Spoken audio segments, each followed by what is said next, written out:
నమస్తే. TFC spiritual ప్రేక్షకులకు స్వాగతం. మరికొద్ది రోజుల్లో అక్షయ తృతీయ పుణ్యదినం ఉందనే విషయం తెలిసిందే. అక్షయం అంటే క్షయం కానిది, ఎన్నటికీ తరిగిపోనిది అనే అర్థం వస్తుంది.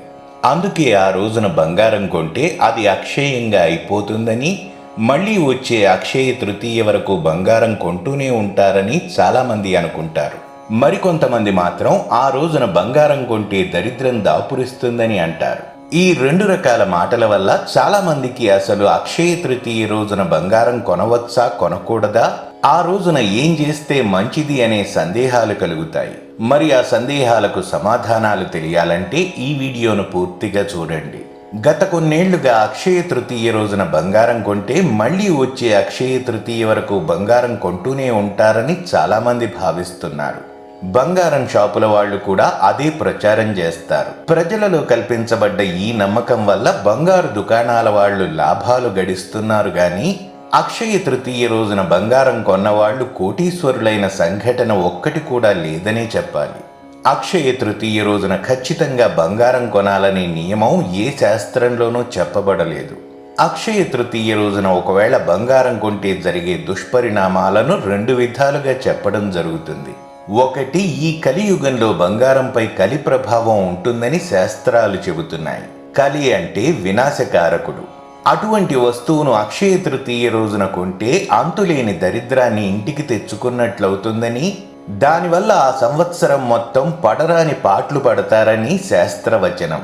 ఇక మరో విధానంలో చూసినా ఆ రోజున ఇంట్లో ఉన్న ధనాన్ని తీసి షాపు వాళ్లకు ఇచ్చి బంగారం తెచ్చుకుంటున్నాము. అక్షయ తృతీయ రోజున ఏం చేసినా అక్షయంగా మారుతుంది కాబట్టి మళ్ళీ వచ్చే అక్షయ తృతీయ వరకు ధనం అధికంగా ఖర్చవుతుందని, దానివల్ల అన్ని రకాల సమస్యలు చుట్టుముడతాయని తెలుస్తున్న విషయం.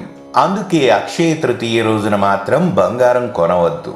ఒకవేళ ఆ రోజున బంగారం కొందామనే ఉద్దేశంతో డబ్బులు దాచుకుని ఉంటే ఆ ముందు రోజునే బంగారం కొనుక్కుని అక్షయ తృతీయ రోజున ధరించండి. ఇలా చేయడం వల్ల ఎటువంటి నష్టం ఉండదు. మరి ఆ రోజున ఏం చేయాలనే సందేహం వస్తుంది.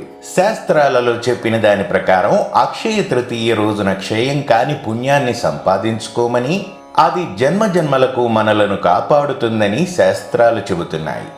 అందుకే ఆ రోజున ఎండాకాలం కాబట్టి నీళ్లు, గొడుగు, చెప్పులు, బట్టల వంటివి పేదవాళ్లకు దానమివ్వాలి.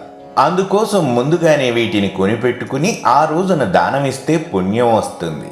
తక్కిన రోజులలో దానమివ్వడం వల్ల వచ్చే పుణ్యం కంటే అక్షయ తృతీయ రోజున ఇచ్చే దానానికి మరింత ఎక్కువ ఫలితం లభించి అది జన్మజన్మల వరకు కాపాడుతుంది. ఇవేమీ చేయడం కుదరని వాళ్ళు కనీసం నీళ్లైనా దానమివ్వడం మంచిది. మరిన్ని ఇంట్రెస్టింగ్ వీడియోస్తో మళ్ళీ మీ ముందుకు వస్తాను. మరి ఆ వీడియోస్ మిస్ కాకుండా ఉండాలంటే మా ఛానల్ని సబ్స్క్రైబ్ చేసుకుని ప్రక్కనే ఉన్న బెల్ సింబల్ని కూడా ప్రెస్ చేయండి.